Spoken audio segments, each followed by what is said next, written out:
সতীৰ্থ মুকুট অসম আপোনালৈ GMSKৰ পৰা এখন নিৰ্দেশনা পত্ৰ প্ৰেৰণ কৰিছে। উক্ত পত্ৰখন আপোনাৰ জ্ঞাতাৰ্থে পাঠ কৰিবলৈ ওলাইছোঁ। আশা ৰাখিছোঁ আপুনি ইয়াত সম্পূৰ্ণৰূপে সহযোগিতাখিনি আগবঢ়াব।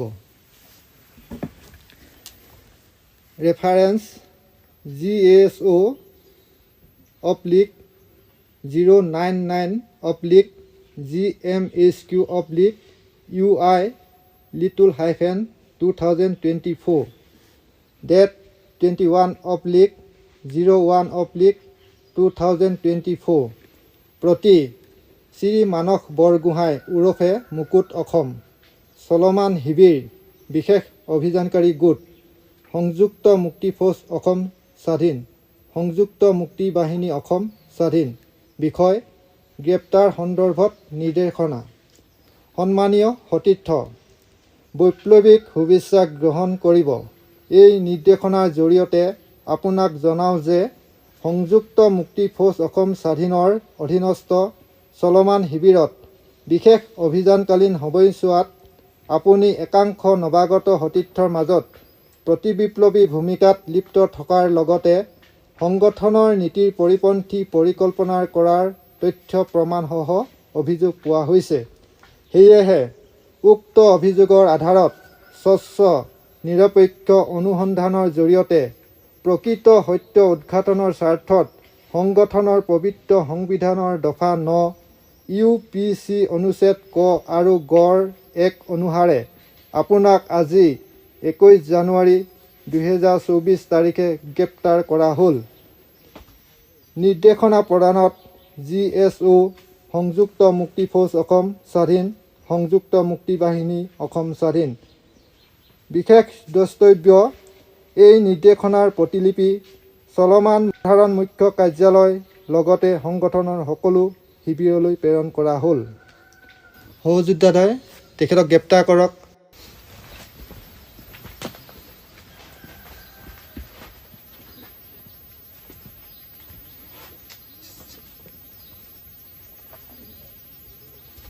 নমস্কাৰ, মই মানস বৰগোহাঁই আপোনালোকৰ আগত এটা সঁচা কথা ক'বলৈ ওলাইছোঁ।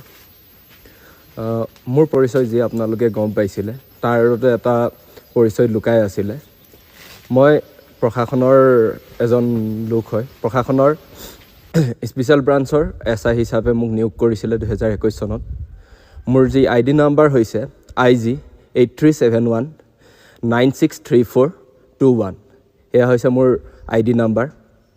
এই নাম্বাৰটো দি মোক আপোনালোকে চিনি পাব পাৰিব এজন SBৰ ছাব ইন্সপেক্টৰ হিচাপে।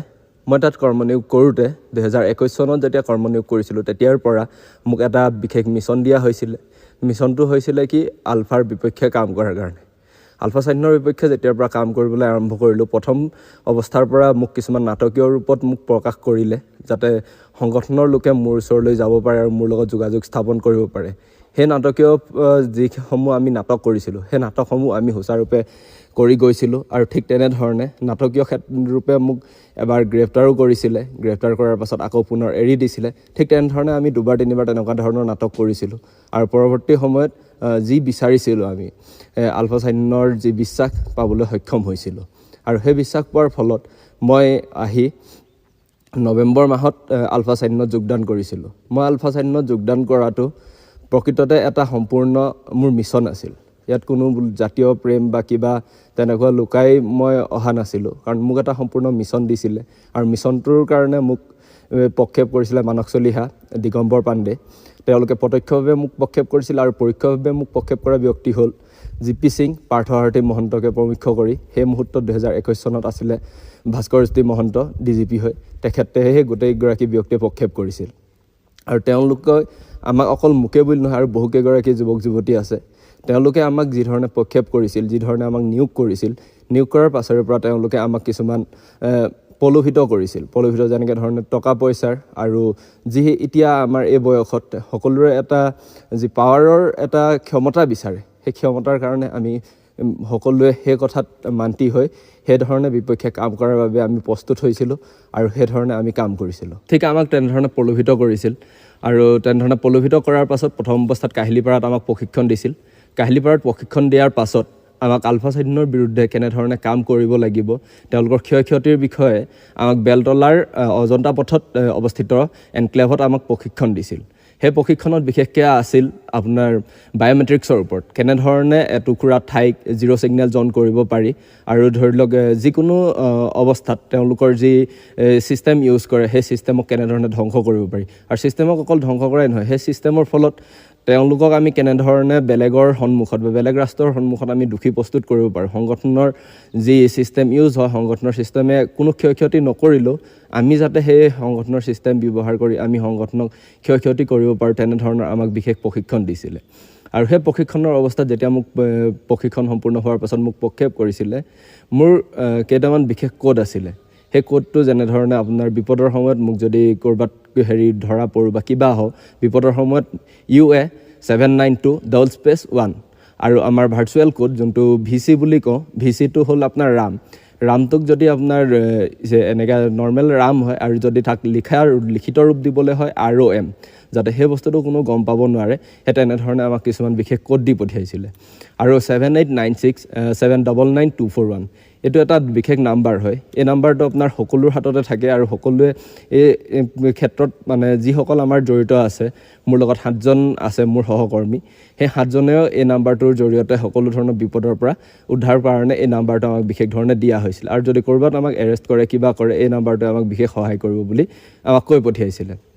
আৰু মোৰ লগত বিশেষকৈ আছিলে চয়নিকা দাস নগাঁৱৰ, আৰু আপোনাৰ কাবেৰী আছিলে, তেখেতো নগাঁও, অংকিতা গোলাঘাটৰ, তাৰপিছত আছিলে ঋতুৰাজ বসন্ত চৰাইদেউ, নুমল মেৰাপানী, তাৰপাছত মই আছিলোঁ গোলাঘাটৰ, আৰু আমাৰ লগত আছিল বিতুপন আছিল।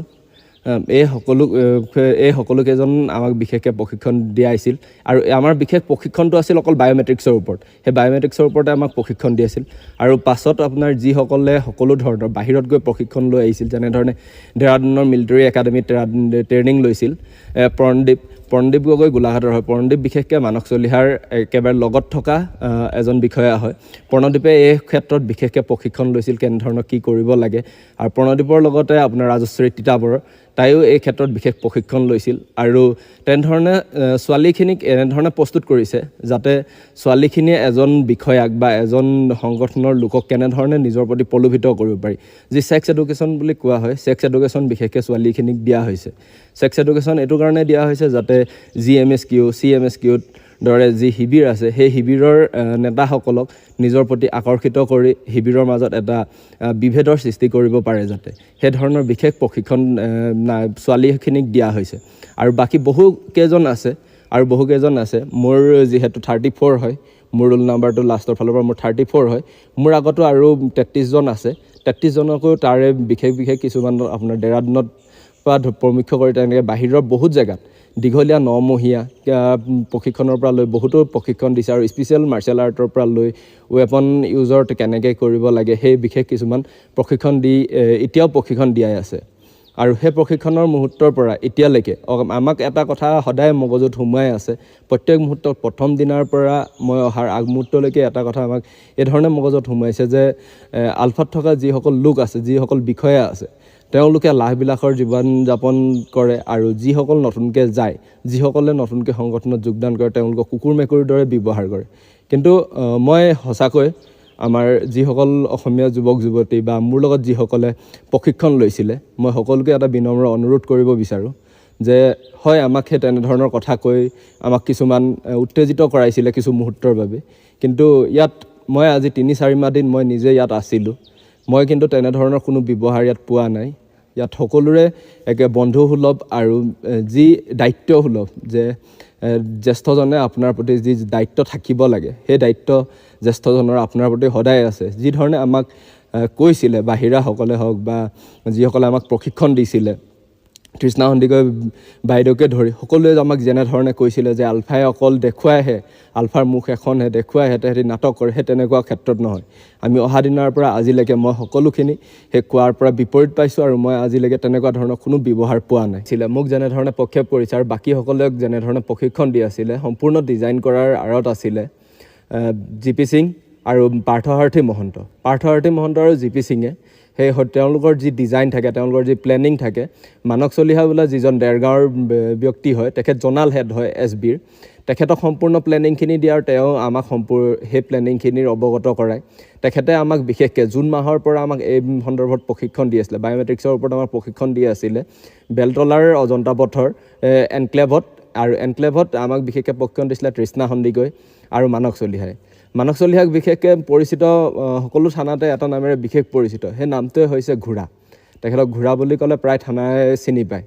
আৰু সেই ঠিক তেনেধৰণে মানস চলিহাক যিধৰণে পাৰ্থসাৰথী মহন্ত আৰু GP সিঙে ডিজাইন কৰি দিয়ে, সেই ডিজাইন অনুসৰি আমাক কামখিনি কৰিবলৈ আৰম্ভ কৰিবলৈ দিয়ে। আৰু কামখিনিৰ আঁৰতে প্ৰথমতে মোক যেনেধৰণে কাম দিছিলে, মোৰ কামটো আছিলে যে ইয়াত যিসকল জ্যেষ্ঠ বিষয়া আছে, সেই বিষয়াসকলৰ ওপৰত তন্নকৈ নজৰ ৰখা, তেওঁলোকৰ গতিবিধি, তেওঁলোকে কোন সময়ত ক'লৈ যায়, কেনেধৰণে যায়, তেওঁলোকে কেনেধৰণৰ অস্ত্ৰ শস্ত্ৰ ব্যৱহাৰ কৰে, তেওঁলোকৰ লগত কোনোবা গাৰ্ড থাকে নেকি, তেওঁলোকে ক'ৰবালৈ গ'লে কি অস্ত্ৰ লৈ যায়, তেওঁলোকে ক'ৰবালৈ গ'লে কেইজন গাৰ্ড লৈ যায়, তেওঁলোকে কোন সময়ত কোনো অস্ত্ৰ শস্ত্ৰ নোলোৱাকৈ থাকে, আৰু তেওঁলোকে ধৰি লওক কোন সময়ত শুই উঠে, কোন সময়ত তেওঁলোকৰ ওপৰত কিবা এটা ধৰি লওক যদি আক্ৰমণ কৰিব লগা হয়, কিবা কৰিব লগা হয়, কোন সময়ত কৰিব পৰা যায়, তেওঁলোকক যাতে ক্ষতি কৰিব পৰা যি সুযোগকণ হয় বা যি তেওঁলোকৰ গতিবিধি হয়, গতিবিধিখিনি সম্পূৰ্ণকৈ মোক তন্নকৈ নজৰ ৰাখি যি তিনিজন অহাৰ কথা আছিলে, প্ৰণদীপ অহাৰ কথা আছিলে, ধৈৰ্য কোঁৱৰ অহাৰ কথা আছিলে আৰু ৰাজশ্ৰী অহাৰ কথা আছিলে, তেওঁলোকক মোক এই সম্পূৰ্ণ ৰিপৰ্টখিনি দিব দিছিলে। আৰু তেওঁলোকক স্পেচিয়েল ট্ৰেইনিঙে আছিলে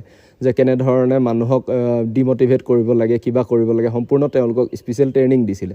আৰু সেই ট্ৰেইনিং অনুসৰি মোক এটাই কৈছিলে যে সম্পূৰ্ণ ৰিপৰ্টখিনি A to Z, যিহেতু মই তেওঁলোকতকৈ 3 মাহ 3.5 মাহৰ আগত আহিছোঁ, অহাৰ বাবে মই সম্পূৰ্ণ ৰিপৰ্টখিনি তেওঁলোকক দিব লাগিব। আৰু তেওঁলোকৰ যি অহাৰ সময় আছিলে ফেব্ৰুৱাৰী মাহৰ, আমাক কোৱা মতে 7 পৰা 15 তাৰিখৰ ভিতৰত, ফেব্ৰুৱাৰী মাহৰ 7 পৰা 15 তাৰিখৰ ভিতৰত তেওঁলোকে আহি শিবিৰত উপস্থিত হ'ব আৰু তেওঁলোকৰ কাম কাজ কৰিব। ঠিক তেনেধৰণে মোক যি ধৰণৰ নাম ল'ব দিয়া হৈছিলে, মোক ইয়াত ল'ব দিয়া হৈছিলে বীৰ। তেওঁলোকে আহি যাতে মোক সহজে চিনি পাব পাৰে তাৰ বাবে মোক বীৰ ল'ব দিয়া হৈছিলে। আৰু সেই নাম অনুসৰি তেওঁলোকে মোৰ লগত কথা পাতি, আৰু তেওঁলোকে যি কাপোৰ পিন্ধি আহিব, ধৰি লওক জেকেট হ'ব পাৰে, ভাল দামী শ্বাৰ্টছ হ'ব পাৰে, সেই তেনেকুৱাত তেওঁলোকে যিবোৰ মাইক্ৰ' আৰু নেনো আমাৰ ইকুইপমেণ্ট থাকিব, যেনেধৰণে এটা বায়'মেট্ৰিক্সৰ ক্ষেত্ৰত ব্যৱহৃত হয়, জিৰ' ছিগনেল জোন কৰাৰ পৰা লৈ বিশেষ ধৰণৰ ছেটেলাইট ক্ৰেছ, ছিগনেল ক্ৰেছ আদিৰ ক্ষেত্ৰত যি ধৰণৰ ব্যৱহৃত হ'ব পৰা যন্ত্ৰপাতি, সেইসমূহ জেকেটৰ পৰা ধৰি তেনেধৰণে লুকুৱাই অনাৰ সম্পূৰ্ণ পৰিকল্পনা কৰিছিলে। আৰু এই আঁৰত যি পৰিকল্পনা আছিলে, সেই বস্তুখিনি ফেব্ৰুৱাৰী মাহৰ পৰা কাৰ্যকৰী হোৱাৰ কথা আছিল। অৱস্থাত মই যেতিয়া গুৱাহাটীৰ পৰা আহিলোঁ, অহাৰ পিছত মোক যি ভাৰত ম্যানমাৰ সীমান্তত হয়, ধৈৰ্য কোঁৱৰ আৰু প্ৰণদীপে আহি মোক থৈ গ'লহি। আৰু তেওঁলোকে মোৰ লগত যি এটা মোবাইল আছিলে সুকীয়া, সেই মোবাইল আৰু ID কাৰ্ড, সেই সকলোখিনি লৈ তেওঁলোক গুচি গ'ল। আৰু তেওঁলোকে মোক এটা কথাই কৈ গৈছিলে যে যি ফেব্ৰুৱাৰী 7 পৰা 15 তাৰিখৰ ভিতৰত আমিও গৈ যোগদান দিম। আৰু মুখ্য উদ্দেশ্য আমাৰ এটাই আছিলে যে সংগঠনৰ ভিতৰচৰাত বেমেজালিৰ সৃষ্টি কৰা বা ক্ষতি কৰা। আৰু মোৰ ক্ষেত্ৰত তেনেকুৱা ধৰণৰ একো অন্য নাছিলে, মোক টেকনিকেলি যি ধৰণে পাৰি সকলোখিনি ক্ষতি কৰিবলৈ মোক দিছিলে। আৰু তেওঁলোকৰ সময়সূচীখিনি সুচাৰুৰূপে মানে পৰিচালনা কৰাত, আৰু ধৈৰ্য হওক বা প্ৰণদীপক হওক বা ৰাজশ্ৰীক হওক, যাতে মই সকলোখিনি তথ্য এটাকৈ দিব পাৰোঁ, সেইখিনি যোগাত কৰিবলৈ মোক দিছিলে। আৰু এনে ক্ষেত্ৰত যেতিয়া আমি সকলোখিনি কাম আগবাঢ়ি গৈছিলে, মই সেইটো কথা ক'বই লাগিব, কাৰণ মানস চলিহাই যেতিয়া আমাক পঠিয়াইছিলে, বিশেষকৈ DGP GP সিং, এতিয়াৰ অৱস্থাত থকা বৰ্তমান DGP GP সিং আৰু পাৰ্থসাৰথী মহন্তই এই ক্ষেত্ৰত আমাক বিশেষ ধৰণে সহায় কৰিছে বুলি এইটো কাৰণে কৈছোঁ, আমি প্ৰত্যক্ষভাৱে তেওঁলোকক লগ পোৱা নাই, কিন্তু পৰোক্ষভাৱে মানস চলিহাৰ যিখিনি তথ্য পাতি দিয়া হয়, সংগঠনৰ ভিতৰত কেনেকৈ যাব লাগে, কি কৰিব লাগে, যে বা সংগঠনত সোমালে কি হ'ব কি নহ'ব, সম্পূৰ্ণখিনি পাৰ্থসাৰথী মহন্ত আৰু GP সিঙে সকলোখিনি কৰিছিলে। পৰোক্ষভাৱে ইয়াৰ আঁৰত সম্পূৰ্ণভাৱে GP সিং আৰু পাৰ্থসাৰথী মহন্ত জড়িত হৈ আছে। শেষত মোৰ এটাই অনুৰোধ, DGP GP সিং, পাৰ্থসাৰথী মহন্তই যেনেধৰণে মোক প্ৰলোভিত কৰিছিল, টকাৰ আৰু ক্ষমতাৰ যেনেধৰণে টোপ দিছিল, সেই টোপত মই যেনেধৰণে ভুল গৈছিলোঁ, বাকীসকল যাতে ভুল নাযায়, মোৰ বিনম্ৰ অনুৰোধ। আপোনালোকক যি কথা কৈ উত্তেজিত কৰিছে বা প্ৰলোভিত কৰিছে, কিছুমান কথা যেনেধৰণে তেওঁলোকে প্ৰকাশ কৰিছে যে সংগঠনৰ ভিতৰ চৰাৰ কথা, সেই কথা সম্পূৰ্ণ মিছা। আৰু সেই কথা মই 3-4 মাহে যি সংগঠনত আছোঁ, সংগঠনত থাকি মই নিজে অনুভৱ কৰিছোঁ যে তেনেধৰণৰ একো ইয়াত কোনো ধৰণৰ বোলে আপোনাৰ প্ৰতি ঘৃণনীয় দৃষ্টিৰে চোৱা কাৰ্য ইয়াত নচলে। যি তেওঁলোকে যি প্ৰশাসনে প্ৰস্তুত কৰিছে, GP সিং পাৰ্থসাৰথী মহন্তই যি প্ৰস্তুত কৰিছে যে যাতে সংগঠনত যদি বিভেদ আনিবলৈ হয় এনেধৰণৰ মন্তব্য কৰিব লাগিব, সেই মন্তব্য সম্পূৰ্ণ মিছা মই অনুভৱ কৰিছোঁ। আৰু এটা কথা মোৰ লগত প্ৰশিক্ষণ লোৱা সকলোকে অনুৰোধ কৰোঁ, আপোনালোকে যিহেতু সংগঠনৰ বিৰুদ্ধে জাতিৰ বিৰুদ্ধে কাম কৰিবলৈ প্ৰশিক্ষণ লৈছিলে, তেওঁলোকৰ কথাত ভুল গৈ তেওঁলোকে কোৱা মতে সম্পূৰ্ণ মান্তি হৈ সেইবোৰ সম্পূৰ্ণ গ্ৰহণ কৰিছিলে। আপোনালোকে তেনেধৰণৰ ভুল নকৰিব। মই যি ভুল কৰিছোঁ সেই ভুল আপোনালোকে নকৰিব। জাতিৰ প্ৰতি যি কৰিব লগা আছিল সেই কৰিব লগাখিনি নকৰি মই কেইটামান টকাৰ লোভত পৰি মোৰ সম্পূৰ্ণ নিজস্ব ত্যাগ কৰি ক্ষমতাৰ লোভত পৰি পাৰ্থসাৰথী মহন্ত আৰু GP সিঙৰ যি কথা শুনি সেই কথা মতে গৈ আজি মোৰ এনে দশা হৈছে। আপোনালোকে তেনেকুৱা ভুল নকৰিব। আপোনালোকে বেলেগ ধৰণে কাম কৰক, ভাল কাম কৰক, জাতিৰ বিৰোধী বা আলফা স্বাধীন বিৰোধী কাম নকৰিব। মই যাতে সেইজন অসমীয়া যুৱক হওঁ, যাতে এই যি ভুল কৰিলোঁ জাতিৰ বিৰোধী বা আলফা স্বাধীনৰ বিৰুদ্ধে যি কাম কৰিছিলোঁ, মই যাতে সেইজন হওঁ তাকে মই অনুৰোধ কৰিছোঁ। আপোনালোকে তেনে কাৰ্যৰ পৰা বিৰত থাকিব আৰু এনেকুৱা ধৰণৰ যি লোক হয় যেনে পাৰ্থসাৰথী মহন্ত আৰু GP সিং তেনেকুৱা লোকৰ পৰা সদায় আঁতৰি থাকক আৰু অসমীয়া যুৱকসকলে নিজে নিজক